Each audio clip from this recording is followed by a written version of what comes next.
Di berangus, jadi saya tidak bisa berbicara keras supaya Mas Nanang ingat bahwa saya masih punya kumis. Iya. Selamat pagi Bapak Ibu, terima kasih waktu kesempatan kita bertemu kembali dengan teman-teman, dengan saudara-saudara seiman di tempat ini, bahwa kita sudah bisa melewati pagebluk yang begitu menakutkan, karena beberapa orang teman harus pulang ke Rahmatullah terlebih dahulu. Dan di sini jemaat mungkin hanya Pak Beni yang kena ya, keluarganya ya, COVID itu. Lalu enggak, bukannya saudara saya pernah kena. Dia di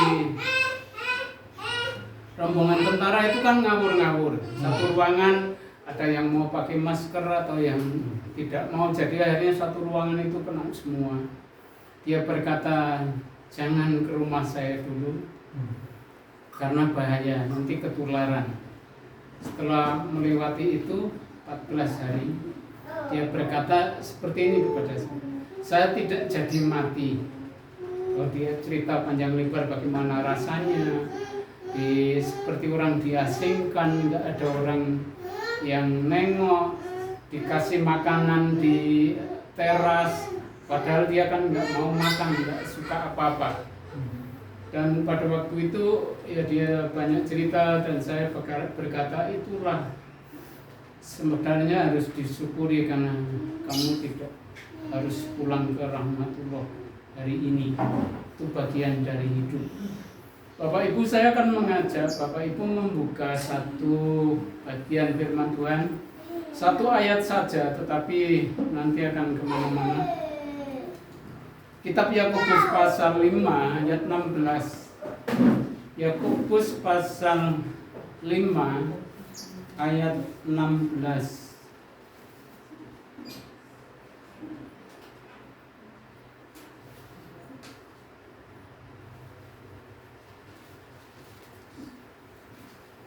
Surat Yakobus pasal 5 ayat 16. Sudah ketemu semua? Saya akan membaca untuk kita. Karena itu hendaklah kamu saling mengaku dosamu dan saling mendoakan supaya kamu sembuh. Doa orang yang benar, bila dengan yakin didoakan, sangat besar kuasanya. Ini kalau kita lihat konteks dekat, ini sebenarnya berbicara tentang doa. Lalu di terjemahan yang lain, di terjemahan bahasa Indonesia, firman Allah yang hidup itu lebih sederhana, dan saya lebih tertolong untuk mengerti, karena di Alkitab firman Allah yang hidup itu berkata ini, doa yang sungguh-sungguh dari orang yang benar memiliki kuasa yang besar dan membawa hasil yang menakjubkan. Nah, ketika kita berbicara tentang doa, lalu doa kita itu ada kuasanya itu besar, kita rasanya seperti menggebu-gebu ya, kita sukacita luar biasa. Tetapi saya mulai mikir beberapa waktu lamanya, saya merenungkan dari ayat yang 16b itu, penekanan saya tentang orang yang benar. Doa orang yang benar, bila dengan yakin didoakan, sangat besar kuasanya. Pertanyaan besar itu sebenarnya siapa orang yang benar yang dimaksud oleh Yakobus di sini? Apakah orang benar itu adalah orang yang sudah dipilih oleh Tuhan tadi, orang yang sudah ditebus oleh Tuhan, orang yang sudah diangkat menjadi anak-anak Allah, atau siapa? Dan setelah sekian waktu saya memikirkan, merenungkan itu, ternyata bukan itu. Kalau begitu, apa alasannya surat Yakobus hampir-hampir tidak masuk di kanon? Karena kalau kita mempelajari semua nama Yesus itu hanya disebut 2 kali saja di dalam kitab Yakobus. Lalu tentang salib, tentang penebusan, tentang kebangkitan, tentang ciptaan baru itu sama sekali tidak disinggung. Makanya banyak para sarjana, ini tidak termasuk di kanon, ini tidak termasuk Alkitab sebenarnya. Tetapi saya secara pribadi bahwa kitab Yakobus sungguh-sungguh Alkitab yang sama kedudukannya dalam satu kesatuan Alkitab itu yang masuk dalam dari PL sampai TB. Kitab Yakobus sangat kuat meskipun mengenai Roh Kudus dan anugerah itu juga hanya 1 kali saja disebut. Tetapi kalau kita menyoroti dari segi etika, ini etika tingkat tinggi. Kalau dari segi filsafat ini menjadi filsafat tingkat tinggi. Tetapi masalahnya bukan itu, karena ada sesuatu yang menarik kitab Yakobus kalau kita pelajari. Tulisan yang ditulis oleh Yakobus ini sesungguhnya menekankan bahwa iman dan perbuatan itu tidak dapat atau tidak boleh dipisahkan. Jadi kesimpulan sementara kitab Yakobus itu berbicara tentang betul orang yang sudah diselamatkan, betul orang yang sudah dipilih. Tapi tidak berhenti sampai di situ. Tapi bagaimana kita hidup sebagai orang percaya itu menjadi orang percaya yang sungguh-sungguh benar. Kalau begitu, siapa orang benar? Kita akan melihat ayat 12-nya. Baru kita nanti ngerti siapa orang benar yang sesungguhnya. Jawaban kalau pertanyaan itu muncul, orang benar adalah orang yang menyukai kejujuran. Kita lihat ayat 12-nya. Tetapi yang terutama saudara-saudara, janganlah kamu bersumpah demi surga maupun demi bumi atau demi sesuatu yang lain ini. Jika iya, hendaklah kamu katakan iya. Jika tidak, hendaklah kamu katakan tidak, supaya kamu jangan kena hukuman. Dalam kehidupan sehari-hari, saya pikir tidak asing. Orang di sebelah kiri kanan kita seringkali bersumpah. Atau jangan-jangan kita sumpah. Kelihatannya kan sederhana, sumpah. Aku kurang melakukan sumpah ya demi apapun juga. Tapi Alkitab di sini mengajar kita, Yakobus berkata, jika iya, hendaklah kamu katakan iya. Jika tidak, hendaklah kamu katakan tidak, supaya kamu jangan kena hukuman. Tidak membahas tentang hukumannya, tapi pasti ada. Jadi orang yang benar berarti orang yang jujur. Dia menyukai kejujuran, polos, atau bisa dikatakan tulus hati. Lalu orang itu tidak memihak. Jadi tidak belani sana, tidak belani sini. Dia netral, tetapi netral dalam kebenaran, bukan netral yang pasif, tetapi netral yang aktif, yang artinya dia terus berusaha memelihara hidupnya. Jadi apa adanya, dan juga bisa berarti terus terang atau lurus. Saya kira ini bukan sesuatu yang baru. Kalau kita berbicara tentang doa, kita sudah banyak membahas. Kita kadang-kadang kok tidak sesuai apa yang ditulis di kitab Yakobus ya, dan macam-macam. Jadi orang jujur di sini berkaitan erat dengan perkataannya. Makanya di kitab yang di pasal yang lain, Yakobus berkata, hati-hati dengan lidahmu, karena mati dan hidup itu adalah lidah. Di hari-hari ini kita pegang HP semua, berapa banyak berita yang tidak benar itu muncul. Kadang-kadang kita gregetan juga kan, meskipun itu tidak langsung mengenai kita, tapi gregetan. menyebar hoax kemana-mana, sudah sampai seluruh dunia, bukan hanya Indonesia. Dan ini yang sedang dimainkan oleh politikus dan tikus politik di atas sana. Memang ini baru tahun menginjak 2022, tetapi arahnya itu ke sana 2024. Mulai orang goreng macam-macam ya, menggodok macam-macam isu-isu yang tidak benar. Tetapi secara sederhana orang-orang di sekitar kita itu juga memainkan hal-hal itu.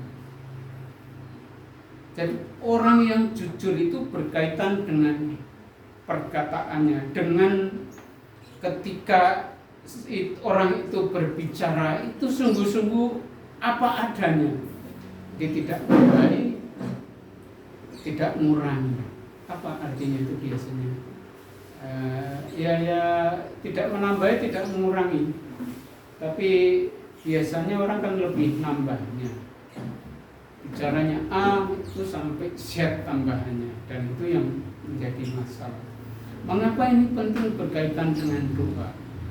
Karena kejujuran itu bukan hanya berkaitan dengan diri sendiri orang benar itu, tetapi juga berkaitan dengan Allah. Ketika kita jujur, berarti harus jujur juga bahwa Allah yang kita sembah, Allah yang kita percayai itu, kita hanya berkata amin, dan kita hanya berkata iya atau tidak. Kita tidak bisa bercabang hati. Hari-hari ini kan kita sulit ya, untuk menemukan orang yang sungguh-sungguh jujur. Malah ada anggapan bahwa kalau jujur itu katanya ajur. Saudara setuju yang mana? Apapun pendapat Bapak Ibu, Alkitab mengajak kita untuk jujur. Apapun risikonya, ada risiko. Jadi jangan pernah berkata, ya bohong nggak apa-apa demi kebaikan. Adakah kebaikan itu didukung dengan alasan kebohongan? Cari di kamus manapun itu tidak akan ada. Alkitab berkata kalau ya, ya katakan ya, tidak katakan tidak. Kalau misalnya kita menutupi sesuatu yang bohong untuk kebaikan, apakah nanti beberapa hari ke depan atau nanti bulan depan, mungkin tahun depan, kapanpun itu pasti akan ketemu dan pasti akan terbuka. Beberapa hari yang lalu saya ngantar istri, lalu persekutuan doa, ibu itu membuka gereja, lalu keluar ibu itu berkata, lo kemarin belum, itu hari Senin, kemarin belum bawa apa-apa, ini sudah bau tikus.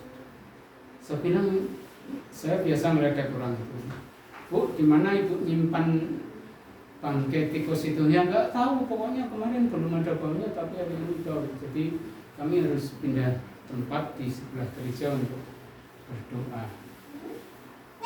Itu kalau kita berusaha menutupi kebohongan untuk kebaikan.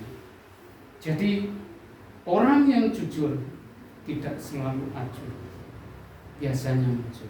Saya mau cerita, beberapa tahun yang lalu ada 2 orang pemuda dan orang itu senang mancing.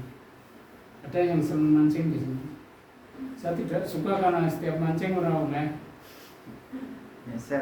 Mas Teguh punya kolam, saya mikir akan boleh share itu. Kalau mancing nggak bakalan dapat. Saya akan nyeser pikiran saya tadi malam. Jadi kalau saya menyebut nama orang itu Mas Gito dengan Mas Gati, ada di sini yang namanya itu nanti tersinggung. Saya tidak berusaha untuk menyebut. Lalu Mas Gito ini orangnya jujur. Ketika pulang mancing sepanjang hari tidak dapat, mampirlah dia di sebuah gereja besar itu. Dan mengetok pintu dan ditanya oleh pastor itu, oleh Romo itu, Mas dari mana kok kelihatannya lelah? Dan dia cerita, Mas Gito, tidak, kami berdua ini kan kembar, kami mancing sepanjang hari nggak dapat apa-apa. Kami lelah, apakah boleh kami minta air putih?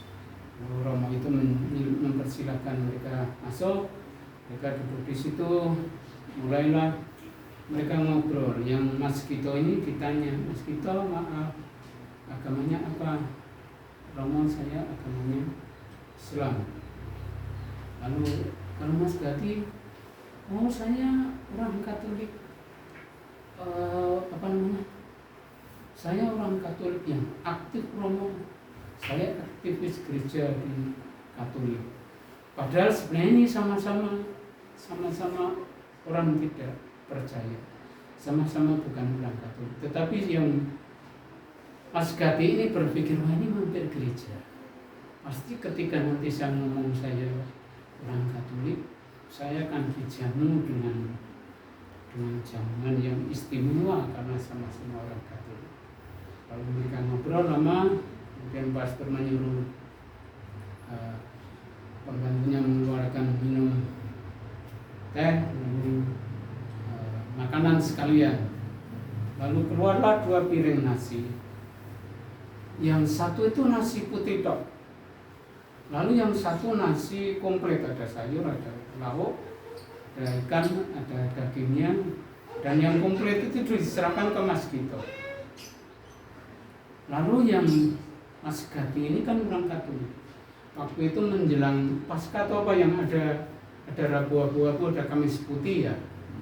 Nah pas Kamis Putih itulah, lalu yang Mas Gati ini terkejut, dia berkata, kenapa ya saya dikasih nasi putih?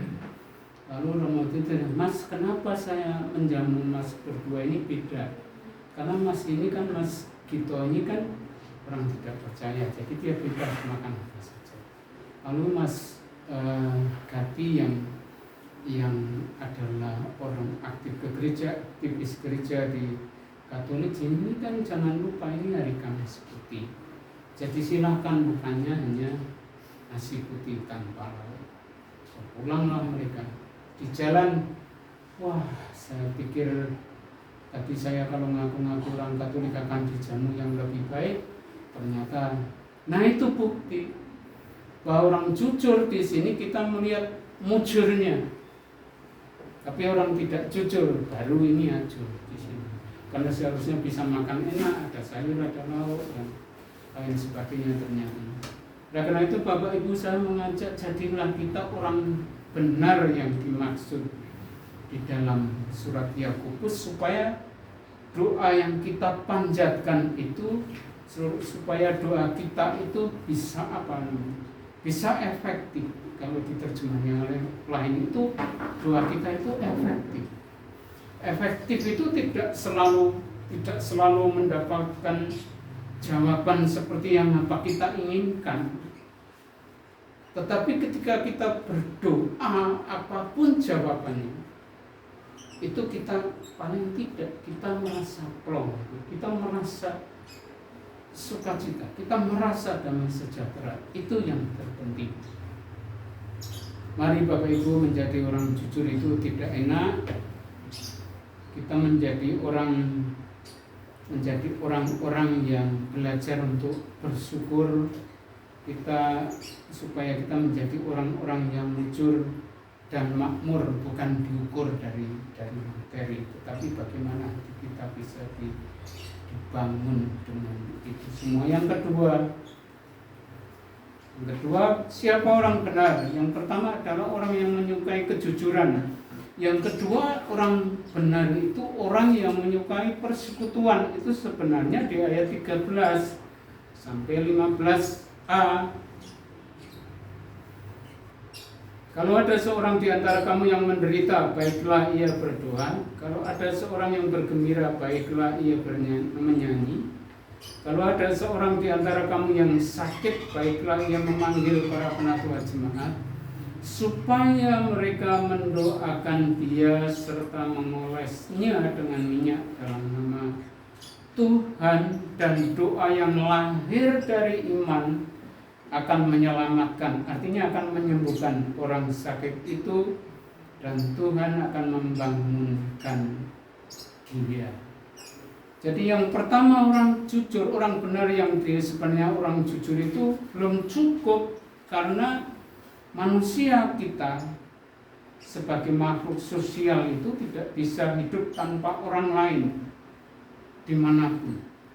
Tanpa kecuali kita sebagai orang-orang percaya, kita punya bukan sekedar komunitas, tetapi kita sungguh-sungguh menjadi warga negara kerajaan surga, tetapi menjadi keluarga Allah ketika kita masih ada di dunia ini. Jadi selama kita di dunia ini sebagai orang-orang, sebagai saudara seiman dalam keluarga Allah itu juga tidak lepas menghadapi berbagai persoalan yang hidup itu di dunia ini, sama dengan orang-orang yang tidak percaya. Ada penderitaan di situ. Kadang-kadang mengalami penderitaan, kegembiraan kadang-kadang, kesukacitaan, lalu kegalauan, kadang-kadang juga galau juga orang percaya. Kadang-kadang kesedihan, bahkan kesakitan. Saya beberapa minggu yang lalu sakit, itu hanya sakit panas, 3 hari setelah dingin badannya, tapi kepalanya belum selesai, itu masih kayak celeng-celeng kayak ditusuki jarum, meskipun saya belum pernah ditusuki jarum. Saya berpikir akan pijat saja, tapi kalau pijat, iya kalau menyembuhkan sakit kepalanya itu, kalau enggak, alhamdulillah menghubungi beberapa orang tukang pijat sakit itu, enggak ada orang. Yang satu ada di Kutoarjo, saya ada di Purworejo, berarti 12 kilo. Pak, kalau di Purworejo maaf saya tidak bisa, mungkin masih mengaitkan dengan COVID juga. Saya berkata ya sudah. Lalu akhirnya saya ke tukang obat, ke dokter, dan dokter memberi obat. Setelah minum obat 1-2 hari lumayan sehat. Jadi kadang-kadang sakit itu membuat orang menderita. Dengar suara orang di luar, dengar suara orang guyon, dengar apa, pikirannya pengen kemana, tapi kan kita nggak bisa karena sakit. Jadi pikirannya di seputar sakit itu cukup membuat kita menderita. Itu baru secara fisik, tetapi juga ada yang non fisik. Kalau hati ini sudah sakit, sudah menderita, itu sebabnya ini ada kaitannya. Ya. Orang sakit, orang menderita, orang gembira itu biasa. Makanya kalau ada seorang di antara kamu yang sakit, baiklah ia memanggil para penatua jemaat supaya mereka mendoakan dia serta mengolesnya dengan minyak dalam nama Tuhan. Saya tidak akan membahas minyak karena saya lihat di beberapa referensi minyak itu sama seperti di Indonesia ini, tuh minyak yang berkaitan dengan untuk pengobatan. Jadi kalau di sini mungkin ya minyak kayu putih, minyak apa namanya itu yang panas-panas. Apa yang untuk di kepala kalau sakit itu kecil itu? Resker. Iya, obat-obat semacam itu. Saya kira bukan obatnya Pak Pariaji itu, nggak tahu itu minyak dari mana apa, nggak penting. Bukan itu yang dimaksud. Ketika kita menyukai persekutuan, karena Allah hadir di situ sesuai dengan janji. 2-3 orang yang berkumpul dalam namaku, Tuhan hadir. Yang berarti Tuhan bukan hanya ikut ambil bagian dulu ketika disalib menebus dosa kita, tetapi Tuhan juga ikut ambil bagian ketika persekutuan itu ada. Dan itulah hidup dan kehidupan kita. Kalau kita mencoba menyendiri, biasanya orang sakit itu kalau sudah menyendiri lebih sakit. Makanya orang sakit COVID itu bukan karena COVID-nya, tetapi ketika mereka merasa diasingkan, dianggap orang itu kan nggak ada orang boleh namanya. Ya, teman saya nekat, istrinya sakit. Lalu sudah hari ke-10 itu paling puncaknya. Kalau sudah bisa melewati hari ke-10 berarti akan aman. Hari ke-10 itu sudah dia tele-tele istrinya, dia tetap mendampingi. Jadi kalau mengambil makanan, minum, dia tetap dekat di situ. Tetapi dia sambil pegang HP. Itu cari ambulan yang mana? Ini pertolongan yang mana? Dia kalau istri saya mati, saya harus menghubungi ambulan yang mana? Karena memang saat-saat itu dia sudah habis akal antara mati dan hidup. Dan itulah pentingnya kita berkumpul, pentingnya kita bersekutu. Dan kenapa bersekutu itu penting? Karena ketika kita bersekutu, hanya tadi saya ngobrol dengan Ibu Rupi, sekali waktu kita kalau ada orang ngajak reuni, kita siap aja, tapi nggak usah bikin acara apa-apa. Nah, terus guyon. Nah, tadi saya sedikit ketemu dengan Mas Wayato, beberapa orang. Nah, di situ ada Mas Gideon, jadi saya Mas Teguh, Mas Gideon, Mas Wayato. Saya hanya guyon beberapa. Saya pikir ya kan reuni aja, kita bikin gimana? Lalu kita guyon sak karepe di situ di pelayanan wis mumet kok di situ arep dimemeti meneh. Kita guyon saja, makan minum sak karepe. Artinya bukan minum mabuk, minum kopi lah, minum teh. Jadi itu sebenarnya penting. Kita bisa berbagi beban meskipun dengan santai. Kadang-kadang saya paling senang buat cerita teman-teman itu. Marilah kita meningkatkan persekutuan kita baik secara pribadi dengan Tuhan maupun bersama-sama. Macam-macam persekutuan. Ada PK, ada doa, ada pemuritan, apapun di situ. Dan di situlah sebenarnya Tuhan bekerja. Di situlah kadang-kadang itu Tuhan menunjukkan ada seseorang yang akan dipakai menolong orang lain. Mungkin orang itu dianggap enggak memiliki apa-apa. Tapi seringkali nasihatnya itu sederhana. Nasihatnya itu biasanya enggak muluk-muluk, tetapi kalau itu dilakukan, oh ini cara Tuhan menegur saya, cara Tuhan menolong saya untuk saya lepas dari itu. Ini cara Tuhan untuk menegur kita. Jadi yang pertama orang benar yang dimaksud di sini adalah pertama orang yang menyukai kejujuran, yang kedua orang yang menyukai persekutuan. Dan surat Ibrani di sana berkata di pasal 10 ayat 25 itu kita akan hafal semua.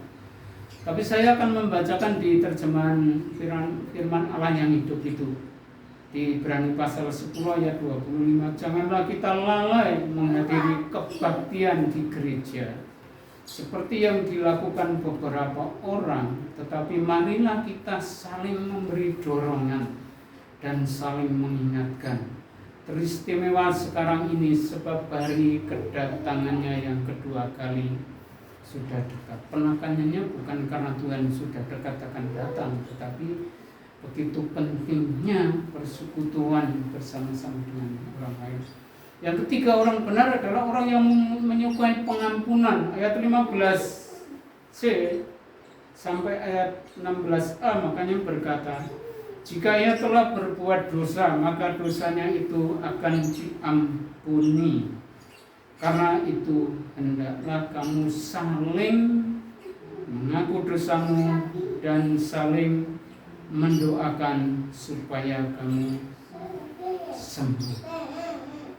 Bapak Ibu, kejujuran sangat erat hubungannya dengan doa.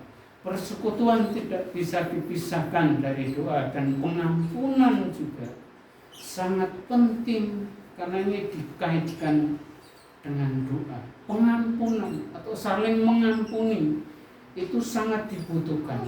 Ini sebagai tindakan konkret, bukan hanya ngomong doang, bukan hanya ngomong. Tujuannya apa? Supaya kita tidak terus di dalam dosa, hidup di dalam dosa. Karena ketika kita tidak mau mengampuni, ketika kita menyimpan kepahitan, ketika kita menyimpan segala macam itu yang akan membuat kita menderita, itu yang akan membuat kita sakit. Bahkan fakta membuktikan tidak sedikit orang yang meninggal itu sebenarnya karena tekanan batin. Itu semua dipikirkan sendiri semua, dan nggak ada jalan keluar, tidak mau mengampuni orang lain, terjadi akar kepahitan, lalu tidak mau minta maaf ketika dia bersalah, dan itu yang akan menjadi penghalang doa kita. Kita belajar dari Yusuf. Yusuf itu dari orang yang sangat dikasihi oleh bapaknya.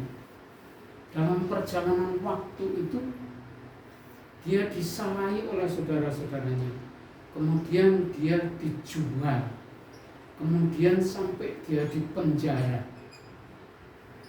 Tapi ketika Yusuf ini menjadi orang penting, menjadi penguasa di Mesir, saudara-saudaranya yang dulu menjahati dia itu, dia mendapatkan berkat. Karena akhirnya mereka tidak beli makanan di sana, tetapi bahkan dikasih oleh Yusuf itu. Lalu uang yang ada yang untuk beli itu, saudara-saudaranya kan tidak tahu kalau itu Yusuf. Mereka berpikir Yusuf sudah mati lah, tidak ada hubungannya. Lalu uangnya itu dimasukkan ke dalam karungnya mereka pulang kaget, kok masih ada uang di karung. Lalu mulai dia penasaran siapa sebenarnya orang itu, dan menarik. Saat-saat terakhir itu